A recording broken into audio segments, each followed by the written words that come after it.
አዶናይ የመኪናና የቤት ቻሌንጅ ሊያስጀምር ነው። ሰሞኑን አዶናይና የአዶናይ ደጋፊዎች ስማቸው አጠገብ የሚያስቀምጡት 444 የተባለው ስያሜ ከ666 ጋር ምን ያገናኘዋል? ከ10 ልጆቼ 2 አስቀርተ 8ቱን ግደል ተባልኩ። ዲቻ ቦይስ ችግር ላይ ናቸው።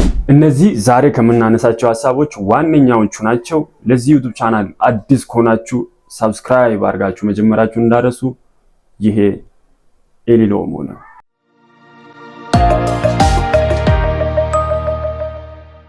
ወደ መጀመሪያው ሐሳባችን ጋር ስንሄድ ከ10 ልጆች 2 አስቀርተ ሌሎችን ግደል የተባለው ሰውዬ በቲክታክ ላይ እንባ በእንባ ሆኖ የሰራውን ቪዲዮ አንድ አይተን እንመለስ።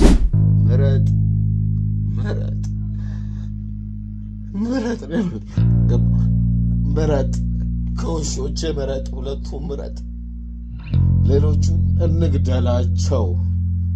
ምረጥ። ልጅ ይመረጣል። ልጆቼ ምረጥ፣ ምረጥ፣ ሁለቱም ምረጥ። ሁለቱ ውሻ ነው ሊኖር የሚችለው፣ ሊኖር የሚችል ሁለቱ ውሻ ነው።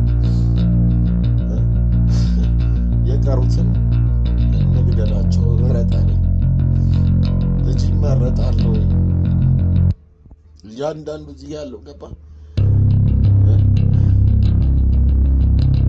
ከእንስሳ ጋር ያደገ እኮ እሱ ገጠር ያደገ ሰው ነው።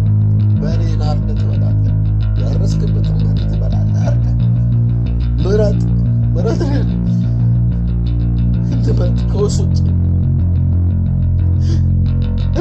የቀሩትን ሊገላቸው እያየ ሊገላቸው ገባ። ናዚ ታውቃለህ ወይ? ዞር አድርጎ ሄድ ብሎ እኮ ሊገላቸው አይደለም፣ በፊት እያሳየ ሊገላቸው እኮ ነው። እኔ ምን አረኩኝ?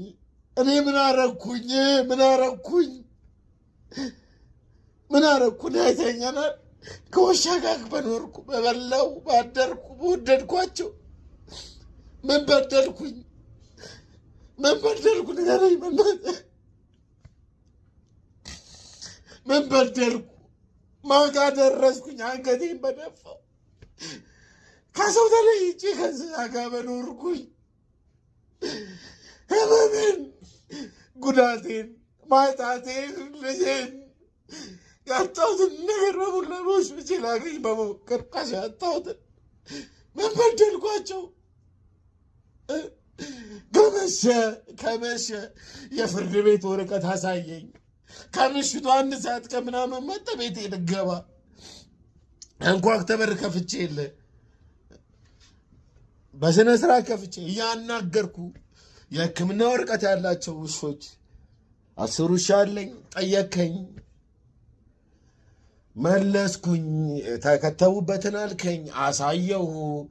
አንቀጹን አዋጁን አሳየው። ማንም ሰው የውሻ ባለቤት መሆን ይችላል። ውሻ ሊኖር መብት አለ። ውሾችን በስነ ስርዓት በየአመቱ የሚገባቸውን ሕክምና እስካሳከምክ በፍቃድ ባለው የሕክምና ባለሙያ እስካሳከምክ ድረስ ዘግተህ እስከያዝክ ድረስ ሰው ላይ ጉዳት እስካላደረሱ ድረስ የማኖር መብት ሕገ መንግስቱ ሰጥቶሃል አልኳቸው። ይሄ የድሮ ግን ይለኛል። አንቀጽ እያሳየሁት በነጋሪት ጋዜጣ የታወጀውንም እያሳየኋቸው ጉልበት ከሌሊቱ 1 ሰዓት ተኩል ላይ የፍርድ ቤት ወረቀት ሳትይዝ በጉልበት በር ይዘህ ምረጥ ከውሾች ምረጥ አለኝ። 2 ምረጥና የቀሩትን ልግደላቸው።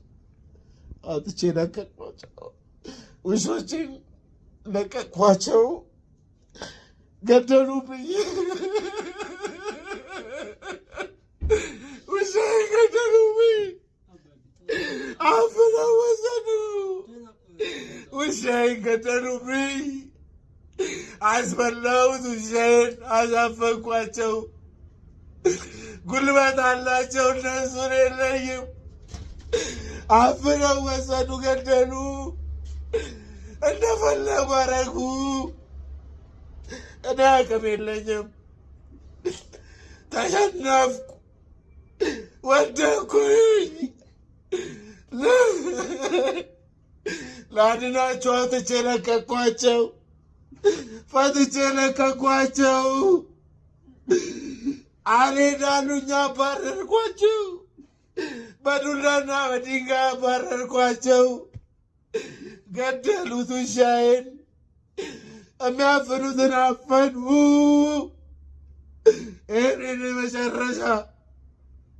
ይህንን መጨረሻ ልጆቼ ባሉበት በቤቴ ካሜራ አጥፋሉኝ። ምስክር የሚሆን ሰው እንዳይኖር አስወጣልኝ።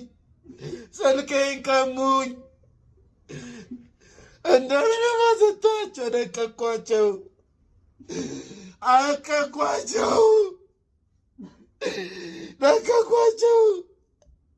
ይህንን መጨረሻ ምንም ሰው ላይ ሳልደርስ ሁሉን ነገር በሕጉ መሰረት ሄጄ በሚችሉት መንገድ አጠቁኝ፣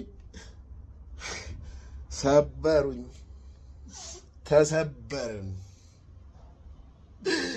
ተሰበርን። ግን ተረፉ። ለቀኳቸው፣ ተረፉ። እሱ የፈጠራቸዋል። እኔ ነኝ ሲል አስበላቸው የነበረው። ለቅሞ ይኖሩ። እኔ ነኝ ላስገድላቸው።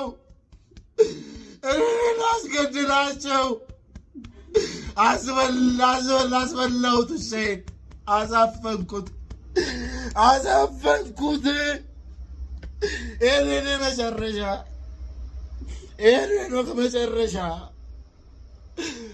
አመሰግናለሁ። ሰውየው እንዳለው ከሆነ ያው የውሻን ፍቅር የሚያውቀው ያሳደገው ነው። ከውሻ ጋር አንድ ላይ የኖረ ሰው ነው የሱን ፍቅር የሚያውቀው። እኔ አሁን ለምሳሌ ውሻ የለኝም፣ ያ ፊሊንግ እኔ ጋር የለም። ግን እሱ ሲያስረዳ በደንብ አስረድቷል። ላይክ 8 ልጆች ብኖሯችሁ ከ8ቶቹ 2 ምረጥ ብትባሉ በምን መስፈርት ነው የምመርጡት?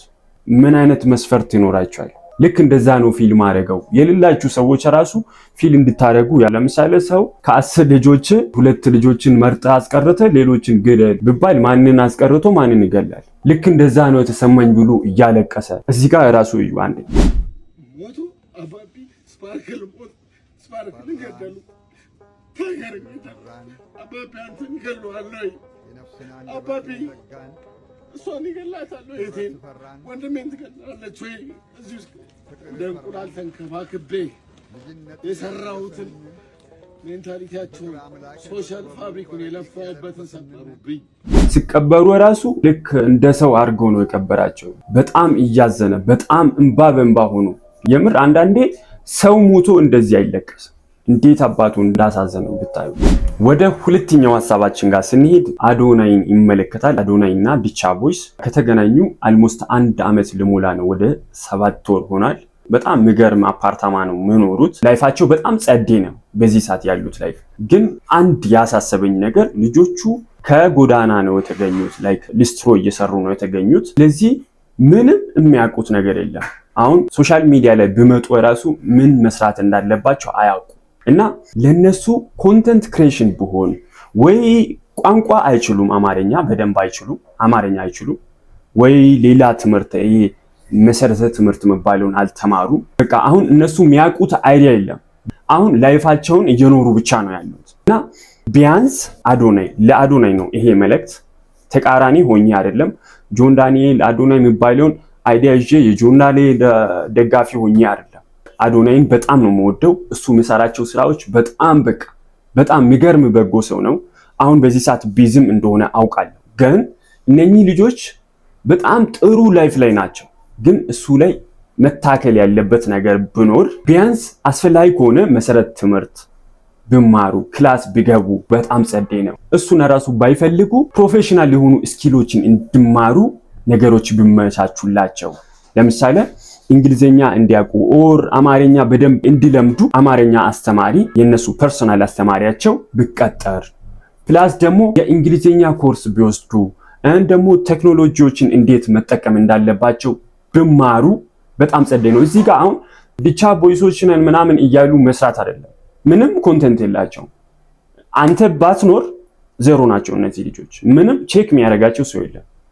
አሁን ለምሳሌ አያርገውና አንተ ወደ ሌላ ሙድ ላይ ብገባ ደግሞ ሶሻል ሚዲያ ላይ ኢንፍሉዌንሻል መሆንን ባታስቀጥል ይብቃኝ ብትልና ብታቆም የነዚህ ልጆች ላይፍም ያከትማል አይነት።